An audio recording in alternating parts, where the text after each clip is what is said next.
नमस्कार। ये आकाशवाणी पटना है। अब आप अभिषेक दास से प्रादेशिक समाचार सुनिए। पहले मुख्य समाचार। कड़ाके की ठंड और घने कोहरे के कारण आम जनजीवन प्रभावित। आज पटना, औरंगाबाद, नालंदा, रोहतास और बेगूसराय समेत 14 जिलों में शीत दिवस की चेतावनी। ग्रामीण विकास मंत्री श्रवण कुमार ने कहा, विकसित भारत जी राम जी अधिनियम से रोजगार की गारंटी के साथ साथ गांव के विकास को मिलेगी नई रफ्तार। राज्य सरकार ने कहा, मखाना क्षेत्र में कार्यरत श्रमिकों को सामाजिक सुरक्षा और सरकारी सहायता के दायरे में लाने के लिए उनका लेबर कार्ड बनवाया जाएगा। और आर्थिक अपराध इकाई ने 19 बालू और जमीन माफिया की संपत्ति जब्त करने की कार्रवाई शुरू की। अब समाचार विस्तार से। पूरा प्रदेश घने कोहरे और कड़ाके की ठंड की चपेट में है। इससे आम जनजीवन प्रभावित हुआ है। अधिकतम और न्यूनतम तापमान के बीच अंतर कम होने से ठंड और कनकनी का एहसास बढ़ गया है। राजधानी पटना समेत प्रदेश के अधिकतर हिस्सों में शीत दिवस की स्थिति बनी हुई है। पिछले 24 घंटों के दौरान राजगीर राज्य का सबसे ठंडा स्थान रहा, जहां का न्यूनतम तापमान 6.6 डिग्री सेल्सियस दर्ज किया गया। आज सुबह पटना, कैमूर, रोहतास, अरवल, बक्सर, भोजपुर, सीतामढ़ी, भागलपुर, मुंगेर, सहरसा, सुपौल और पूर्णिया समेत 31 जिलों में अत्यंत घना कोहरा छाया रहा। इधर मौसम विभाग ने अपने पूर्वानुमान में कहा है कि आज पटना, अरवल, औरंगाबाद, बेगूसराय, भोजपुर, बक्सर, गया, जहानाबाद, कैमूर, लखीसराय, नालंदा, नवादा, रोहतास और शेखपुरा जिले में शीत दिवस की संभावना है। विभाग ने कहा है कि अगले 3 से 4 दिनों के दौरान राज्य के अधिकतर हिस्सों में कोल्ड डे की स्थिति बनी रहेगी।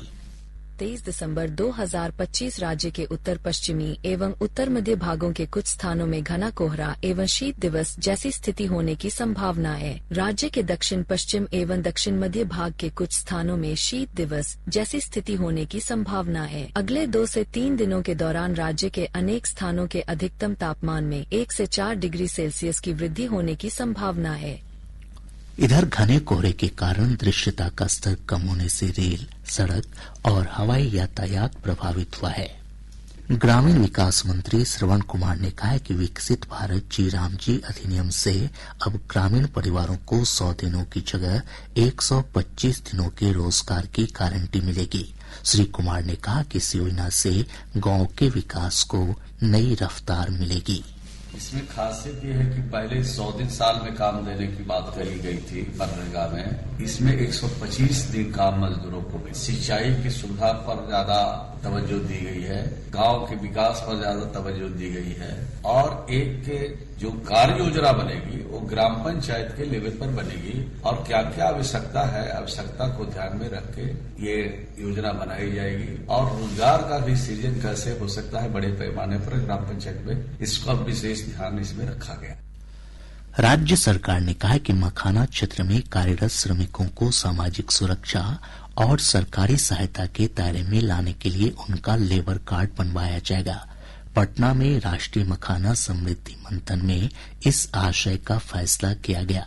कृषि विभाग के प्रधान सचिव पंकज कुमार ने बताया कि बैठक में मखाना की समग्र अर्थव्यवस्था, उत्पादन, प्रसंस्करण, पैकेजिंग, ब्रांडिंग, मार्केटिंग और निर्यात को लेकर 5 वर्ष के लिए रोड मैप तैयार करने पर भी सहमति बनी। आर्थिक अपराध इकाई ईओयू ने 19 बालू और जमीन माफिया की संपत्ति जब्त करने का प्रस्ताव प्रवर्तन निदेशालय को भेजा है। ईओयू के डीआईजी मानवजीत सिंह ढिल्लों ने कहा कि चिन्हित माफिया की लगभग 55 करोड़ रुपए मूल्य की संपत्ति जब्त करने का प्रस्ताव भेजा गया है। उन्होंने बताया कि चिन्हित बालू माफिया में 6 बांका के, 3 भोजपुर के और 1 पटना और औरंगाबाद जिले के हैं। वहीं भूमि माफिया में 5 पटना के जबकि 1 दरभंगा, कैमूर और भोजपुर जिले के हैं। हम लोगों ने 8 भू माफिया को चिन्हित किया है और 8 लोगों के विरुद्ध prevention of money laundering act के तहत कार्रवाई करने के लिए अपराधजनित संपत्ति का संपादन करने के लिए प्रस्ताव भेजा है। 39.7 करोड़ रुपए की संपत्ति का प्रस्ताव भेजा गया है और इसके ऊपर ईडी आगे अपनी जांच करके कार्रवाई करे। 11 प्रमुख जो बालू माफिया हैं उनको गिरफ्तार करके उनके द्वारा अर्जित की गई लगभग 15.09 करोड़ रुपए की जो संपत्ति है इसको चिन्हित किया गया है, जिसके संधारण का प्रस्ताव ईडी को प्रस्तुत किया गया है। अब ईडी इसके ऊपर अपना जांच करेगी और जो भी विधि सम्मत कार्रवाई होगी उस बारे में जांच करके आगे की कार्रवाई उनके द्वारा की जाएगी। इधर बिहार पुलिस 289 शराब माफिया की संपत्ति जब्त करेगी। पुलिस मुख्यालय से प्राप्त जानकारी के अनुसार इनमें से 132 के खिलाफ प्रस्ताव भेज दिया गया है। प्रदेश में गंभीर अपराधों में उल्लेखनीय कमी दर्ज की गई है। पुलिस महानिदेशक विनय कुमार ने बताया कि हत्या, डकैती और दंगे के मामलों में काफी कमी आई है। सभी मायने में आंकड़ों के हिसाब से विगत वर्षों की अपेक्षा काफी वृद्धि हुई है और अपराध में कमी आई है, जैसे हत्या, दंगा, लूट, फिरौती हेतु अपहरण पिछले वर्ष की अपेक्षा हर शीर्ष में कमी आई है। किसी में 8%, किसी में 20%, 25%, तो अपराध के दृष्टिकोण से भी कमी आई है। उप मुख्यमंत्री सह राजस्व और भूमि सुधार मंत्री विजय कुमार सिन्हा ने कहा है कि उनकी प्राथमिकता दाखिल खारिज, परिमार्जन और मापी के मामलों का जल्द से जल्द निपटारा करना है।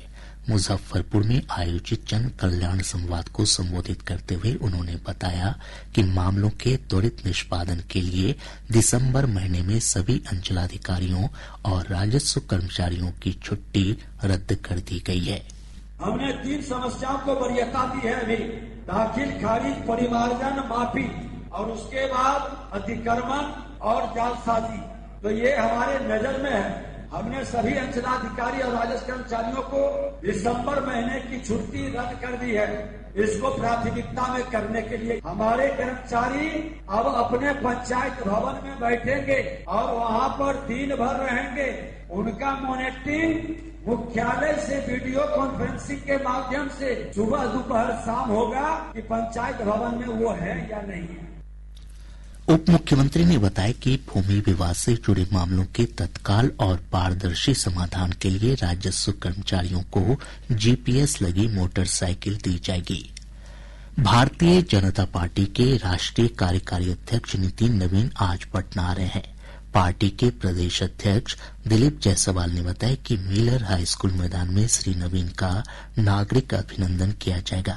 उन्होंने बताया कि श्री नवीन पटना हवाई अड्डे से वीरचंद पटेल पथ तक रोड शो भी करेंगे।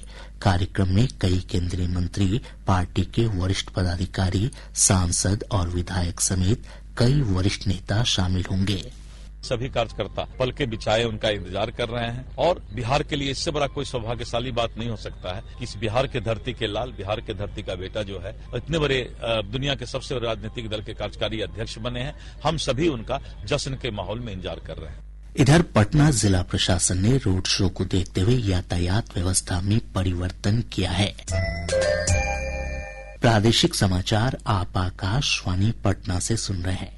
ताजा समाचारों के लिए आप हमारे एक्स हैंडल AIR News _ पर जा सकते हैं। राज्यपाल सह कुलाधिपति आरिफ मोहम्मद खान ने सभी विश्वविद्यालय के कुलपतियों को निर्देश दिया है कि वे प्रत्येक प्राध्यापक के नाम का उल्लेख करते हुए वेबसाइट पर बताएं कि संबंधित प्राध्यापक ने प्रतिदिन किन किन विषयों में कितने वर्ग में पढ़ाई करवाई। इस संबंध में सभी कुलपतियों को आदेश जारी किया गया है। आदेश में कहा गया है कि विश्वविद्यालय के शिक्षण और परीक्षा कार्यक्रम वेबसाइट पर अपलोड करें। साथ ही दैनिक हो रही कक्षा का ब्यौरा और वार्षिक परीक्षा का प्रतिदिन अपडेट भी विश्वविद्यालय की वेबसाइट पर उपलब्ध कराने के निर्देश दिए गए हैं। राज्य के सभी प्रारंभिक विद्यालयों में कल अभिभावक शिक्षक संगोष्ठी का आयोजन होगा। प्रारंभिक शिक्षा निदेशक विक्रम वीरकर ने बताया कि इस महीने की संगोष्ठी हर एक बच्चा श्रेष्ठ बच्चा की थीम पर आधारित है। उन्होंने अभिभावकों से संगोष्ठी में भाग लेने की अपील करते हुए कहा कि ऐसे संवाद से बच्चों में आत्मविश्वास बढ़ता है। डाक विभाग ने छात्रों के हित में स्टूडेंट पार्सल डिस्काउंट स्कीम की शुरुआत की है। इस योजना के तहत छात्रों को पार्सल बुकिंग पर डाक शुल्क में 10% की छूट दी जाएगी। बुकिंग के समय छात्रों को संस्थान द्वारा जारी पहचान पत्र दिखाना होगा। यह योजना 1 जनवरी से लागू होगी।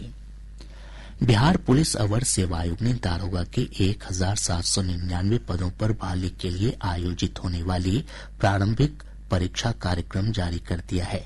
यह परीक्षा 18 और 21 जनवरी को 2 पालियों में आयोजित की जाएगी। परीक्षा के लिए प्रवेश पत्र 30 दिसंबर से आयोग की वेबसाइट पर उपलब्ध रहेगा। किसान दिवस पर भारतीय कृषि अनुसंधान परिषद के पूर्वी अनुसंधान परिसर पटना में आज से 2 दिवसीय किसान मेला सह राष्ट्रीय संगोष्ठी का आयोजन किया जा रहा है। मेले की थीम है अनुसंधान से आत्मनिर्भरता की उड़ान, समृद्ध कृषि, सशक्त किसान। कार्यक्रम का कृषि मंत्री रामकृपाल यादव उद्घाटन करेंगे। इस मेले में 1000 से अधिक किसानों के शामिल होने की संभावना है।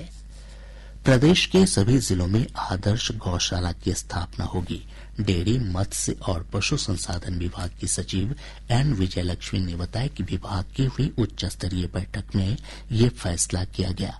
उन्होंने बताया कि इन गौशालाओं को ग्रामीण विकास, पशुधन संवर्धन के साथ साथ इको टूरिज्म के रूप में विकसित किया जाएगा।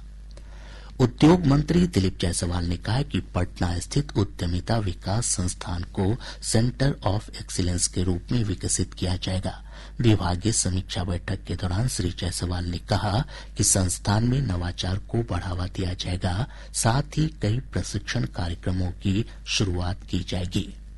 जलापूर्ति से जुड़ी शिकायतों के समाधान में लापरवाही बरतने के आरोप में लोक स्वास्थ्य अभियंत्रण विभाग ने दरभंगा के कार्यपालक अभियंता और 4 सहायक अभियंताओं को निलंबित कर दिया है। ओडिशा में दारोगा प्रश्न पत्र लीक मामले के मुख्य आरोपी नीतीश कुमार को सीबीआई की टीम ने खुसरूपुर से गिरफ्तार कर लिया है। छपरा व्यवहार न्यायालय ने भूमि विवाद में हुई हत्या के एक मामले में 2 सगे भाइयों सुनील राय और सुमन राय तथा एक अन्य दोषी भूषण राय को उम्र कैद की सजा सुनाई है। मधुबनी जिले के लहरियागंज मुसहरी टोला में देर रात 2 पक्षों के बीच हुई हिंसक झड़प में 2 लोगों की मौत हो गई, जबकि 3 अन्य घायल हो गए। बेतिया जीएमसीएच में जूनियर चिकित्सकों और जीविका दीदियों के बीच हाथापाई की घटना में 10 जीविका दीदी घायल हो गयीं। अब पटना से प्रकाशित प्रमुख समाचार पत्रों की सुर्खियां। आज के सभी समाचार पत्रों ने मुख्यमंत्री नीतीश कुमार की प्रधानमंत्री नरेंद्र मोदी और केंद्रीय गृह मंत्री अमित शाह से मुलाकात की खबर को प्रमुखता से प्रकाशित किया है। दैनिक भास्कर लिखता है 7 निश्चय 3 पूरा करने में नीतीश ने मदद मांगी, मोदी बोले हम साथ हैं। हिन्दुस्तान ने लिखा है 19 बालू और जमीन माफिया की संपत्ति जब्त होगी। प्रभात खबर की सुर्खी है राज्य में 400% तक बढ़ेगा सर्किल रेट। दैनिक जागरण ने उप मुख्यमंत्री विजय कुमार सिन्हा के हवाले से लिखा है राजस्व दस्तावेज में लिखा जाएगा अब भूमिहार ब्राह्मण। राष्ट्रीय सहारा के शब्द हैं संसदीय समिति वीबीजी रामजी एक्ट और मनरेगा की करेगी समीक्षा। आज अखबार की सुर्खी है 4932 नियोजित शिक्षक बनेंगे राज्यकर्मी। और अब अंत में मुख्य समाचार एक बार फिर। कड़ाके की ठंड और घने कोहरे के कारण आम जनजीवन प्रभावित। आज पटना, औरंगाबाद, नालंदा, रोहतास और बेगूसराय समेत 14 जिलों में शीत दिवस की चेतावनी। ग्रामीण विकास मंत्री श्रवण कुमार ने कहा विकसित भारत श्री रामजी अधिनियम से रोजगार की गारंटी के साथ साथ गांव के विकास को मिलेगी नई रफ्तार। राज्य सरकार ने कहा मखाना क्षेत्र में कार्यरत श्रमिकों को सामाजिक सुरक्षा और सरकारी सहायता के दायरे में लाने के लिए उनका लेबर कार्ड बनवाया जाएगा।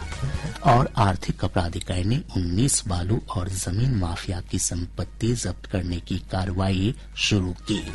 इसके साथ ही आकाशवाणी पटना से प्रसारित प्रादेशिक समाचार का ये अंक समाप्त हुआ। आकाशवाणी पटना से अगला समाचार बुलेटिन दोपहर 2 बजे प्रसारित किया जाएगा। नमस्कार।